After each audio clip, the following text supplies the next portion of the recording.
제임스 볼드윈이라는 목사님이어서 작가이신 분이 이런 말씀했습니다. 재능보다 훈련, 열정, 행운이 우선이다.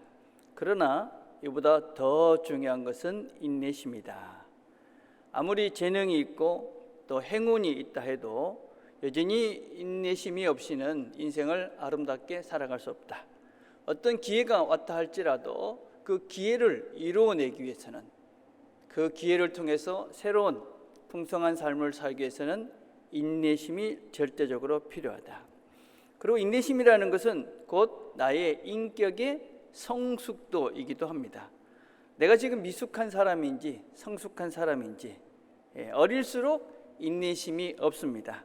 어릴수록 본능적으로 또 감정으로 그리고 즉각적으로 반응합니다. 하나님을 알아가는 데 있어서도 마찬가지입니다. 인내가 없이는 신앙이 자라가지가 않습니다. 인내심이 없이는 사실은 아무것도 할 수 없다. 우리는 지금 야고보서를 계속 살펴보고 있습니다. 그리고 이제 야고보서를 마무리해가고 있는 부분입니다. 자, 그러면서 오늘 읽은 본문 어떻게 시작합니까? 그러므로 결론을 말하는데 길이 참으라, 이렇게 결론을 맺고 있는 것입니다. 앞에서 우리는 여러 가지 이야기들을 했습니다. 물질을 다루는 문제, 또 비판하고 판단하는 문제, 선한 삶을 사는 문제, 욕심을 절제할 수 있는 문제, 언어를 바르게 사용하는 문제, 화평을 이루고 하는 문제, 여러 가지 문제들을 다 이야기했는데 그런 모든 것들을 이루어내기 위해서는 무엇이 필요하느냐? 인내가 필요하다. 오늘 우리가 읽은 본문을 보면 5절 동안 읽었는데 그 안에 이 인내라는 말이, 참는다는 말이 6번이나 계속적으로 반복되고 있습니다. 왜 그렇게 반복을 할까요? 쉬우면은 사실 한 번만 얘기하고 그냥 되면 그냥 놔뒀을 것입니다. 쉽지 않기 때문에 계속 이야기를 하는 것이죠. 또 별로 안 중요하면 한 번만 말하고 넘어갔을 것입니다. 그런데 이것이 없으면 안 되기 때문에 계속적으로 이야기하는 것이죠. 어렵습니다. 그러나 아주 중요하기 때문에 이 본문에서는 계속 인내라, 이런 말들을 계속하고 있는 것입니다. 여러분, 인내라는 것은 무엇일까요? 인내는 그냥 꾹꾹 참고 견디는 것이, 그것만이 인내일까요? 우리 오늘 성경을 읽어보시면 참는다 하는 말이 있고 인내다 이런 말이 두 가지 말로 표현이 되고 있는 것을 볼 수 있습니다. 헬라어도 두 개의 언어가 좀 다른 언어입니다. 하나는 마크로두메요라는 말이고 하나는 휘포메노라는 말입니다. 이 두 개의 언어는 조금 의미적으로 다른 뜻을 가지고 있습니다. 첫 번째 인내라는 것은 좀 소극적인 것이 있습니다. 그래서 참는 것이 1차적으로 인내의 정의입니다. 인내를 이렇게 정의합니다. 분노, 걱정, 좌절을 느끼지 않고 기다릴 줄 아는 능력이다. 그래서 외부적으로 오는 어떤 자극에 대해서 그냥 즉각적으로 막 반응하고 감정을 표출하는 것이 아니라 그거를 그냥 기다리고 흘려보낼 수 있는 능력, 이게 1차적인 인내라는 것의 특징입니다. 그런데 성경이 말하는 인내는 그런 차원의 것을 넘어갑니다. 성경이 말하는 인내는 조금 더, 훨씬 더 본질적이고 적극적입니다. 그 예가 바로 오늘 이야기하고 있는, 오늘 본문에서 이야기하는 농부의 이야기입니다. 농부. 제가 군대 가기 전에 저희 외갓집에 가서 한 6개월 살았습니다. 저희 외갓집은 외갓댁은 그 논농사를 지었습니다. 제가 농사를 져보니까 농사가 참 힘들다, 그런 걸 절실하게 깨달았습니다.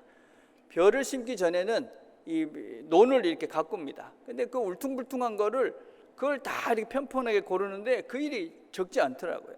그리고 물을 떼고 이 벼를 심기 전에는 또 다시 한번 그것을 고르는 그런 일들을 합니다. 지금이야 다 기계가 하지만 그때만 해도 30년 넘게 전의 일이니까 사람이 다 했습니다. 엄청 힘들었습니다. 그리고 이제 벼를 심습니다. 그 벼를 심는데 그것도 만만치가 않더라고요. 그래서 그렇게 벼를 심어 놓으면 끝나는 거라고 생각하는데 그렇지 않습니다. 저희 외할아버지께서는 보시면 아침 일어나면 어딜가 논에 갔다 오시는 겁니다. 점심 때도 논에 가고 저녁 때도 논에 가십니다. 가서 물도 대야 되고 물을 뽑아주기도 하고 피라고 그러죠, 그죠? 그 피를 뽑기도 하고 거름을 줘야 되고 비료를 주고 하시니 이제 끊임없이 하루에 한두 번씩 꼭 거기 가가지고 이렇게 논을 돌보십니다. 자, 그런데 그때 어떤 마음으로 가실까요? 이번 한 번만 더 가보자. 오늘 한 번만 더 힘을 써보자. 그래, 오늘도 그래 참고 그래 꾹꾹 차오르는 그런 기분 나쁜 힘듦 이런 것들을 누르면서 억지로 그 논으로 갈까요? 아닙니다. 아니고 가을의 추수를 기대하는 마음으로, 그렇죠? 그리고 그것들을 분명히 확신하기 때문에 그 논을 돌보는 것이죠. 오늘 우리가 말하는 이 성경의 인내라는 것은 가을에 있을 분명한 결실, 그것을 기대하면서 확신하면서 오늘의 수고를 이어가는 것, 이것이 인내입니다. 그래서 우리가 인내 이렇게 이야기할 때 인내하는 사람이 된다 하는 것의 전제는 믿음이 있어야 되는 것이죠. 믿음, 확신이 있어야 되는 것이죠. 우리는 인내다 그러면 그냥 참는 거 꾹꾹 견뎌보자. 한 번 참았어, 내가 두 번 참았어, 세 번 참았어. 이건 참는 것이 아닙니다. 그러다가 어느 순간 어떻게 됩니까? 내가 5번이나 참았는데 이제는 안 된다. 그건 참는 것이 아니고 그냥 견디는 것이죠. 꾹꾹 눌러놓는 것이죠. 그건 참다운 인내가 아닙니다. 인내는, 성경이 말하는 인내는 것은 가꾸는 것입니다. 그리고 단련을 해가는 것입니다. 여러분, 성경에 보면 많은 부분에 있어서 우리 신앙의 길을 운동을 하는 사람의 비유를 하죠. 운동을 하는 사람은 어떤 마음으로 할까요? 그래, 한 번만 더 하자, 두 번만 더 하자. 그렇지 않습니다. 내가 운동에 힘을 내면서 그것을 하면서 내 자신을 단련시켜가는 것이죠. 단련시켜가는 것.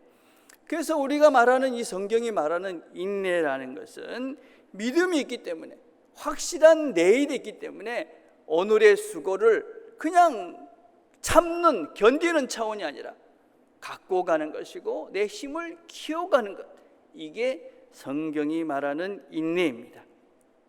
우리가 자녀들을 보면서, 그죠? 우리 아이들이 어떤 아이가 되기를 원하십니까? 성실한 아이, 믿음의 아이가 되기를 다 기대하십니다. 그러면 우리가 믿음을 가지고 그 아이를 바라보는 나의 시각부터 바꿔가셔야만 합니다. 성실한 아이가 되어야 된다. 믿음의 아이가 됐으면 좋겠다. 바른 삶을 사는 아이가 됐으면 좋겠다. 너는 왜 성실하지 않느냐? 왜 믿음이 없느냐? 너는 왜 그렇게 인생을 낭비하느냐? 그렇게 아이들을 지적하기 전에 내가 먼저 그 아이를 정말 믿음의 아이로, 성실한 아이로, 선한 아이로 그 아이를 바라보는 나의 시각을 먼저 바꾸는 것입니다. 내가 먼저 바꿔야 되는 것이죠. 나는 안 바꾸면서 너만 바꾸라 그러면 나도 못 바꾸면서 옳지 않은 것입니다. 그리고 믿음을 가지고, 그래, 나는 너가 성실한 아이, 믿음의 아이, 정직한 아이, 올바른 삶을 사는 아이가 될 것이다 라는 믿음을 가지고 인내하는 것이죠. 내가 기대하는 것만큼 빨리 변하지 않습니다. 또 나의 마음을 상하는 일을 하기도 합니다. 그러나 그럼에도 불구하고 그 믿음을 잃지 않고 인내하는 것입니다. 너를 갖고 가는 것입니다. 우리 아이를 그렇게 가꾸는 것입니다. 나는 너를 믿는다 그러면서 수고하는 것입니다. 견디는 것입니다. 동시에 나를 단련시켜 가는 것입니다. 물론 모든 인내가 완성이 되는 것은 마지막 때입니다. 주의 강림하시기까지라고 할 때 이 강림이라는 말은 파루시아라는 아주 중요한 단어이긴 합니다. 모든 것들이 완성이 되는 시기, 그때를 말하는 것이지요. 그러나 우리는 그날 모든 것이 완성이 될 것들을 우리는 다 믿습니다. 그날 끝날이 있을 것이다. 그리고 우리는 그날 모든 것이 완성될 것을 믿습니다. 그러나 그때 모든 것들이 완성이 되지만 우리가 이 땅을 살면서 그 완성될 그날을 볼 수 있는 은혜들을 맛보며 살아갑니다. 그게 오늘 본문에 뭐라고 얘기하냐면, 농부가 땅에서 나는 귀한 열매를 바라고 길이 참아 이른 비와 늦은 비를 기다리나니. 그 결실을 맺기 이전에 이른 비도 있고 늦은 비가 있어서 그런 비를 통해서 하나님께서 그 열매를 완성시킬 그날이 있겠구나 하는 것을 삶 속에서 누려갈 수 있다는 것입니다. 여러분, 그래서 우리가 이 일상을 살면서 이 인내한다 하는 것은 그냥 그날 끝까지 가봐야 하는 것이 아닙니다. 여러분들이 인내하면서 견디면서 하루하루 그날을 기다려 보면 어느 순간 하나님이 이른 비를 주셨구나, 하나님이 늦은 비를 주셨구나, 하나님이 은혜를 내려주셔서 그날까지 갈 수 있겠구나 하는 그런 것들을 우리가 경험하게 되는 것이죠. 그 끝 바르시아의 그 순간까지 가기 위해서는 우리가 인내가 필요하다. 자, 그런데 이 인내를 방해하는 것이 있습니다. 무엇이냐? 원망입니다. 원망하지 마라, 그렇게 성경은 말하고 있습니다. 여러분, 왜 원망하십니까? 원망은 만족하지 않고 감사하지 않기 때문에 그렇습니다. 그리고 그 화살을 주변으로 돌리는 것이죠.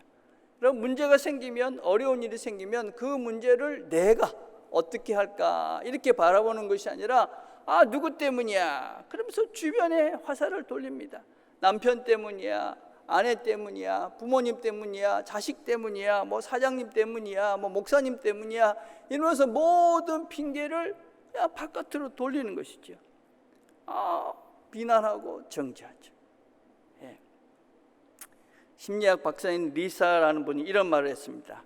불평은 단지 비관론을 선포하는 것만 아니라 부정과 공존하는 긍정적인 것을 받아들이지 않게 한다. 우리가 불평을 하는 순간 어떻게 되느냐? 여러분, 우리 인생에 있어서 모든 것들은 긍정과 부정이 있습니다. 불평을 하면 그 속에 있는 긍정을 볼 수 없게 한다. 부정적인 것만 보니까 참을 수가 없는 것이죠. 그죠? 인내하지 못하는 것이죠. 위기가 기회가 되는 그런 눈들을 가질 수가 없는 것이죠. 지금 보시는 이 광고 그림을 한번 보여주시면, 이 그림은 무엇이냐면 2008년 이 금융위기가 왔을 때 현대가 미국에서 광고한 내용입니다. 이 내용이 어떤 것이냐면 1년 이내에 실직하는 분들은 차량을 반납해도 됩니다. 이런 광고를 했습니다. 차를 구입해가지고 1년 이내에 실직을 한다. 그러면 차를 돌려주라. 그럼 우리가 페이백을 해주겠다. 이런 광고를 한 거예요. 여러분, 실직 때문에 걱정하는데 차는 필요하고 얼마나 사람들이 이 차를 살까 말까 망설이겠어요. 그런데 1년 안에 실직하면 돌려주겠다. 사람들은 다 그때 불안해서 어떻게 될지 모르는 이 상황인데 그 사람들의 마음을 읽고 이 광고를 한 것입니다. 그래서 그 불안감을 해소시켜 준 거예요. 그래서 현대자동차가 미국에서 새로운 문을 열어가는 광고다, 이렇게 평가를 하고 있습니다. 금융위기, 다른 사람들은 힘들다, 어렵다, 고통스럽다, 문제다 이러고만 있는데 이게 우리에게 기회다. 새로운 눈을 보는 것이죠. 불평만 하고 있으면 이것이 안 보이는 것입니다. 여러분, 불평만 하고 있으면, 비난만 하고 있으면, 다른 사람만 정죄하고 있으면 아무 변화도 일으킬 수가 없습니다. 특별히 그리스도인들은 그렇게 살지 않습니다. 우리는 인생의 주인공이 나인 것이죠. 그렇죠? 하나님께서 이런 형편들, 이 사람들, 이런 모든 것들 나를 위해서 주셨다. 하나님께서 이런 모든 것들을 통해서 또한 선한 길을 인도해 주실 것이고 나에게 가장 좋은 것을 주실 것이다. 그런 믿음이 있는 사람들이 바로 하나님을 믿는 사람들입니다. 그래서 우리는 이런 일들 때문에 막 불평하면서 안 믿는 사람들처럼 원망하면서 그렇게 살지 않는 것이지. 그러면서 우리는 감사하면서 하나님이 열어놓으신 좋은 길들, 선한 길들을 찾아가는 것이 바로 그리스도인들이죠. 그렇죠? 어떻게 우리가 이 인내의 길을 끝까지 걸어갈 수 있겠습니까? 먼저 우리가 이 인내가 복이다 하는 것을 기억해야 합니다. 5장 11절에 보니까 보라, 인내하는 자를 우리가 복되다 하나니. 오늘 이 인내에 대해서 이야기하면서 야고보서는 처음부터 이 인내가 이 모든 이야기의 핵심이다 하는 것들을 이야기하고 시작하고 있습니다. 그래서 1장 2절과 3절을 보니까 내 형제들아 너희가 여러 가지 시험을 당하거든 온전히 기쁘게 여겨라. 이는 너희 믿음의 시련이 인내를 만들어내는 줄 너희가 압니다. 이런 시련이 인내를 만드는 것이다. 왜? 인내가 뭐냐? 인내가 바로 복이기 때문에 그렇다. 히브리서 10장 36절 이렇게 말합니다. 너희에게 인내가 필요함은 너희가 하나님의 뜻을 행한 후에 약속하신 것을 받기 위함이다. 인내가 있어야 약속하신 것을 받을 수 있다. 인내가 복이다. 기독교 교육학자인 호레이스 브루셀이라는 분은 이런 말을 했어요. 인내심을 갖추는 것만으로도 위대하고 고귀한 힘을 가진 것이다. 여러분, 인내하는 이런 힘, 이게 고귀하고 위대한 존재가 되어 있다는 증거다 하는 것입니다. 이런 사람은 이미 성공적인 삶을 살고 있는 것이다. 여러분, 우리가 자신을 이렇게 절제하지 못하고 본능적으로 자극적으로 이렇게 사는 사람들 얼마나 이 비참한 그런 모습들을 지금 보고 있습니까, 여러분? 우리 주변에서도 참지 못해서 그죠? 엉뚱한 인생을 사는 참 비참한 인생을 사는 많은 사람들을 봐요, 그죠? 인내하고 절제할 수 있는 힘이 없기 때문에 비참한 인생을 삽니다. 인내가 바로 능력이다. 인내가 바로 힘이다. 인내가 바로 복이다. 모든 것을 할 수 있는 힘이 바로 인내다. 그래서 인내는 축복입니다. 내가 참을 수 있는 사람이 됐다. 여러분은 성숙한 사람이고 이미 하나님의 복을 누리고 있는 사람들입니다. 두 번째, 인내는 고난을 통해서 배우게 됩니다. 시련이 인내를 이룬다. 어떻게 말합니까? 욥을 통해서 배운다. 성경은 이야기를 하고 있습니다. 우리가 욥의 이야기를 잘 알고 있습니다. 욥, 어느 날 갑자기 모든 재산도 잃고 모든 자녀도 잃고 또 심지어 자기 몸도 모두 상하게 되어집니다. 그의 아내가 그에게 와서 이야기합니다. 하나님을 저주하고 죽어라. 그럴 때 욥이 어떻게 이야기합니까? 그가 이르되 그대의 말이 한 어리석은 여자의 말 같도다. 우리가 하나님께 복을 받았은즉 화도 받지 아니하겠느냐 하고 이 모든 일에 욥이 입술로 범죄하지 아니하니라. 그런 일을 당했는데도 욥은 입술로 범죄하지 않았습니다. 그런데 과연 욥이 불평과 불만이 없이 나는 괜찮아, 다 하나님이 알아서 해줄 거야 그러고 살았을까요? 그렇지 않습니다, 여러분. 7장에 가보면 이렇게 욥이 자기의 고통을 부르짖습니다. 이토록 고통스럽게 살아가느니 죽는 편이 훨씬 낫겠습니다. 질식에 죽을 것만 같습니다. 정말 지긋지긋합니다. 어찌할 줄 모르겠습니다. 살아가기에 너무 지쳐버렸습니다. 차라리 혼자 있게 놔두십시오. 10장에 또 이렇게 말합니다. 어찌하여 당신은 나를 태어나게 하셨습니까? 내가 그때 죽어버려서 아무도 나를 보지 못했으면 좋았을 텐데. 또 30절에는 이렇게 말합니다. 주께서 나를 잔인하게 자르시고 그 강한 손으로 나를 치십니다. 주님이 나를 들어 바람 위에 두시고 태풍 가운데 빙빙 돌리시니 주님께서 나를 죽이려 하십니까? 나를 저 무덤으로 보내려 하십니까? 욥은 자신의 고통을 절절히 토로하고 있습니다. 불평이 가득해서 죽고 싶습니다. 좀 놔두십시오. 그냥 무덤으로 보내버리고 싶시오. 그렇게 자신의 고통을 토로합니다. 누구에게 하고 있습니까? 하나님께 하고 있는 것입니다. 여러분, 욥은 그 고난의 순간 어떻게 그 고난을 견디며 넘어가고 있느냐? 하나님과 함께 그 고난의 순간을 견디며 인내의 사람으로 변해져 가고 있는 것입니다. 우리의 오해가 무엇이냐면, 하나님, 나는 평생 하나님을 믿었는데 왜 나는 이렇게 안 변합니까? 나는 왜 이렇게 인내가 부족합니까?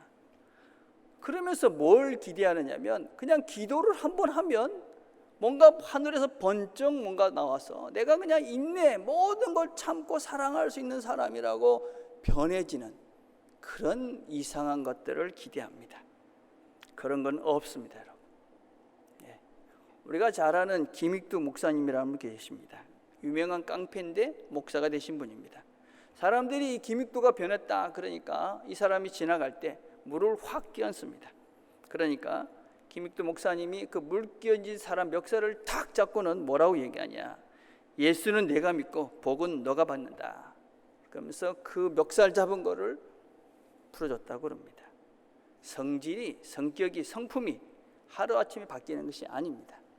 멱살은 잡지만, 그렇지만 한 대 쳐버리는 그 자리까지는 가지 않는 것이지. 그렇게 우리가 조금씩 예수 때문에 참고 견디며 그렇게 나를 단련시키고 갖고 가는 것입니다. 성령님이 도우시는 것이지. 여러분, 우리의 욕망이 차오릅니다. 우리의 분노가 차오릅니다. 포기하고 싶습니다. 하나님 정말 죽고 싶습니다. 하나님 나한테 도대체 왜 그러십니까? 정말 자기 힘듭니다. 그 순간 우리가 하나님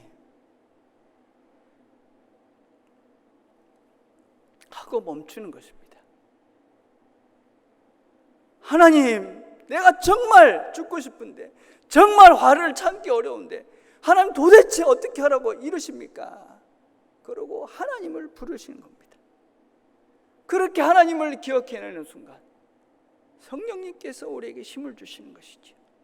그 순간 내 감정을, 내 입술을, 내 마음을 하나님께서 잡아주시는 것이죠. 그래서 그 순간을 견디며 넘어가면서 우리가 하나님 같은 그런 인내심을, 그런 하나님이 원하시는 사람으로 그렇게 바뀌어가는 것입니다. 그렇게 나를 단련하는 것입니다. 너를 그렇게 갖고 가는 것입니다. 그렇게 하나님께서는 우리를 인내 사람으로 새롭게 만들어 가시는 것이지. 마지막으로 우리는 바른 하나님을 바라보며 나아가야 합니다. 오늘 5장 11절에 뭐라고 이야기합니까? 주는 가장 자비하시고 긍휼히 여기시는 이시니라. 여러분, 우리가 어떤 하나님을 바라보며 산다 하는 것은 정말 중요합니다. 우리가 하나님의 그런 말씀, 이 원리들을 오해하는 것이 참 많습니다. 예를 들자면 십계명은 여러분 자연법입니다. 이 자연법이라는 것은 당연히 A를 하면 B가 된다는 것입니다. 여러분, 도둑질을 한다, 상처가 나는 것입니다. 간음을 한다, 상처가 나는 것입니다. 거짓말을 한다, 상처가 나는 것입니다. 살인을 한다, 그러면 아픈 것입니다. 우리가 거짓말을 하고 도둑질을 하고 간음을 하고 그렇게 거짓말을 하는 삶을 살면서도 아무렇지도 않을 것이다, 그런 건 없는 것입니다. 여러분, 그렇게 하나님께서 하지 말라는 짓을 하면 우리의 삶의 곳곳에 상처가 나고 아프게 되어져 있습니다. 이렇게 안 될 거라고 생각하는 건 정말 오해입니다. 여러분, 망치가 있는데, 여러분 그 망치로 손을 치면 어떡합니까? 아프죠. 근데 망치로 손을 이렇게 썼는데 안 아파요. 어떻게 됩니까? 계속 치면 어떻게 돼? 손이 작살이 나지 않습니까? 손을 못 쓰게 되잖아요, 그죠? 마찬가지입니다, 여러분. 하나님께서 우리가 손을 망치로 이렇게 치면 아파서 하지 않게 하는 것처럼, 그죠? 마찬가지로 우리의 삶도, 우리의 영혼도, 우리의 마음도 하나님의 법대로 살지 않으면 아프게 되어 있고 상처가 내고 있고, 그리고 그것 때문에 우리의 인생이 망치게 되어져 있습니다. 이게 하나님 만드신 법입니다. 자연의 법칙이에요, 그죠? 그래서 잘못하면 아파야 되는 것입니다. 죄를 지으면 벌을 받는 것입니다. 그럼 용서가 뭡니까? 하나님 우리 용서해 주신다면서요. 에베소서 2장 3절에 이런 말씀이 있습니다. 전에는 우리도 다 그 가운데서 우리의 육체의 욕심을 따라 지내며 육체와 마음이 원하는 것을 하여 다른 이들과 같이 본질상 진노의 자녀이었더니 긍휼이 풍성하신 하나님이 우리를 사랑하신 그 큰 사랑으로 인하여 허물로 죽은 우리를 그리스도와 함께 살리셨고 너희는 은혜로 구원을 받은 것이라. 19절에 그러므로 이제부터 너희는 외인도 아니요 나그네도 아니요 오직 성도들과 동일한 시민이요 하나님의 권속이라. 우리가 진노의 자식이었습니다. 이제는 우리가 죽을 수밖에 없는 존재들이었습니다. 그런데 하나님의 그 큰 사랑으로 우리가 하나님의 가족이 되게 해주셨습니다. 이제는 우리가 하나님 나라의 가족, 하나님의 자녀가 된 것입니다. 그래서 하나님은 우리를 포기하거나 버리지 못하십니다. 안 하십니다. 여러분, 우리가 자녀를 키우지 않습니까? 여러분, 자녀를 키우면 어떻게 합니까? 잘못하면 어떻게 해요? 그냥 네 알아서 해라. 그럼 놔두지 않지요. 예, 고쳐줍니다. 벌을 줍니다. 자신이 알 수 있게 해줍니다. 혼을 냅니다. 그렇지만 네 자식 아니야. 그리고 쫓아내지 않죠, 그죠? 아무리 잘못을 해도, 그죠? 엄청난 실수를 해도 벌을 주고 혼을 내지만 여전히 매를 들기도 하지만 가족이기 때문에, 자녀이기 때문에 여전히 사랑하고 용서하고 포기하지 않습니다. 우리가 하나님의 자녀가 됐다는 것이 이런 것입니다. 미숙할 때는, 철이 들기 전에는 이 아버지의 마음을 모르는 것이죠. 왜 우리 아버지는 맨날 나를 혼을 낼까? 왜 나를 이렇게 힘들게 할까? 왜 이렇게 못하게 할까? 왜 이것저것 그냥 내가 하기 싫은데 하라고 그럴까? 성숙해지면 그 마음을 아는 것이지. 아, 아버지가 이래서 이건 하지 말랬구나. 아, 아버지가 이래서 이건 하라고 그랬구나. 아, 그래서 그 아버지의 마음을 알게 되니까 이제는 억지로 그냥 꾸역꾸역 하는 것이 아니라, 아, 이래서 하는 거고, 그래서 우리가 기쁘게 하는 것이죠. 똑같은 것입니다, 여러분. 하나님께서 왜 하지 말라? 이러면 너 아프다, 너 이러면 죽는다, 하지 말라 하시는 겁니다. 예, 그 마음을 이제 알게 되니까, 아, 이렇게 하면 내가 망치는 거구나, 내가 이러면 아픈 거구나, 이러면 내가 인생이 망하는구나, 이렇게 해야 내 인생이 잘 행복하게 살 수 있겠구나. 그래서 우리가 그 하나님 말씀대로 사는 거예요. 이게 성숙한 거예요. 그런데 여전히 성숙하지 못하고 신앙의 근본이 잘못된 방향 속에 있는 분들은 그 하나님을 바라보면 여전히 두렵고 무섭고, 그냥 율법의 종으로 안 하면 내가 다리가 부러질 것인데, 내가 예배를 잘 못 드리면 내 인생이 망할 건데, 아, 뭐 헌금을 안 하면 내 인생이 힘들 건데, 뭐 이런 율법적인 심판과 저주의 하나님만 생각을 하니까 인생이 여전히 힘들고, 그 인생이, 삶이 다른 사람에게도 심판과 저주의 사람으로 변해든 것입니다. 예. 여러분, 나중에 주보에 있는 글을 잘 읽어보시기 바랍니다. 거기 보면 예배의 법칙이라는 것이 있습니다. 하나님이 설계하신 법 중에 예배의 법칙이 있다. 우리는 바라보는 대로 변화된다. 하나님을 예배하고 훈무하면 실제로 그분을 닮아간다. 정신의학에서는 이를 모델링, 미어링을 한다. 우리가 세포가 있는 것이죠, 그렇죠? 예, 거울 세포가 있어서 내가 바라보는 것을 내가 담을 수밖에 없다는 것입니다. 사랑의 하나님을 예배하는 사람은 사랑이 더 많아지고, 권위적이고 심판의 하나님을 숭배하는 사람은 학대가 더 심해진다. 문제는 신을 뭐라고 부르는 것이 중요한 것이 아니라 우리가 섬기는 신의 성품, 신의 본질을 말하는 것입니다. 제가 예배 시간마다 느끼는 안타까움이 두 가지가 있습니다. 첫째는 예배에 집중하지 않는 사람들 보면 정말 안타깝습니다. 예배를 정말 집중해서 드리지 않는 것, 정말 마음이 아파요. 예. 저도 한때 그랬었거든요. 저도 사역자니까 늘 예배 시간 되면 무슨 일이 있나, 왜 마이크는 저럴까, 뭐 사람들은 왜 저럴까, 뭐 사람들은 뭐 이런 것 때문에 사실은 오랫동안 예배에 앉아서 예배자로보다는 그냥 예배를 관리하는 사람으로 앉았을 때가 많았어요. 그러다 영국에 공부하러 갔어요. 아, 그런 건 아무것도 없잖아요. 예배자로 하나님께 예배를 쓰는데 얼마나 그 마음이 좋은지. 하나님께 예배하는 것이 이런 것이구나. 그 평안함, 기쁨. 아, 그래 한 번씩 한인교회 가서 찬송을 하면 이 찬송을 이렇게 할 수 있는 것이 이렇게 큰 복이구나. 여러분들이 그런 은혜를 꼭 누리시길 바랍니다. 여러분, 이 시간은 여러분 일주일 동안 얼마나 여러분들이 하나님 앞에 모든 것들을 바쳐서 집중할 수 있는 시간이 얼마나 되십니까? 일주일 동안 아무것도 신경 쓰지 않고 그냥 하나님, 그분에게 집중할 수 있는 시간이 얼마나 되세요? 이 시간은 바로 그 시간이잖아요. 모든 것들이, 이 큰 건물을 지어놓고 이 모든 시설을 하고 이 모든 것들은 여러분들이 이 시간에 그 하나님께 집중을 하고 하나님의 은혜를 맛보고 그 하나님을 예배하기 위해서, 그 하나님을 만나라고 이 모든 것들이 준비되어 있어요. 네. 다른 생각하실 필요가 없는 거예요. 하나님, 네. 그 하나님께 집중하며 그 하나님만 바라보고 그 하나님을 날마다 예배 시간에 경험할 수 있는 여러분 되길 바랍니다. 이 은혜를 꼭 누리십시오. 두 번째는 어떤 하나님을 바라보느냐 하는 것입니다.